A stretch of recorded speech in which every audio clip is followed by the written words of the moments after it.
Amnesty is being granted to licensed firearms owners for 1 year. Yes, this is a really big deal here, folks.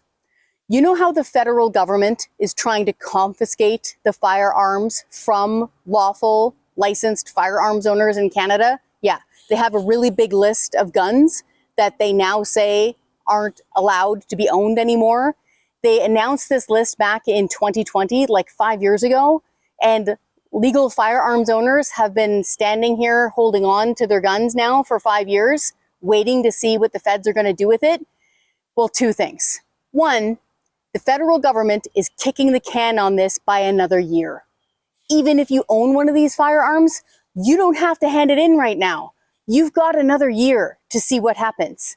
And two, the police say this is not going to work, okay?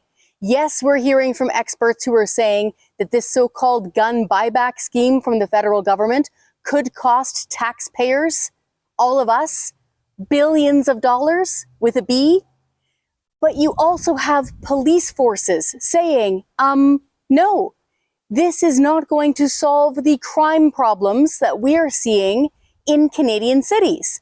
Because the bad guys, the gangbangers with the illegal handguns, they're not the ones obeying the law.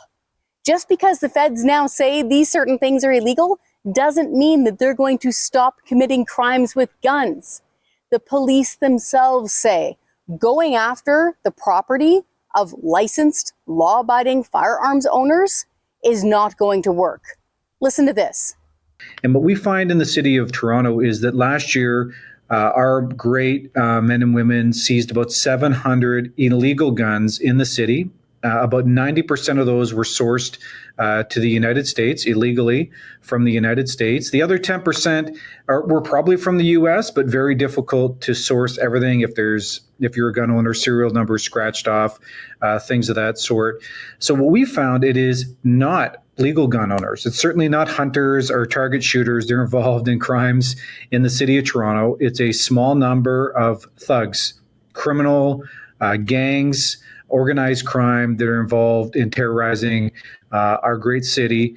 And really, we thought that that's a waste of resources to spend that amount of money on this gun buyback program. And we can think of many ways it could be spent that would actually keep the city of Toronto safe. Yeah, that was the head of the Toronto Police Association, okay? Like the union rep for the frontline cops who are on the ground, on the street, in Canada's biggest city every day.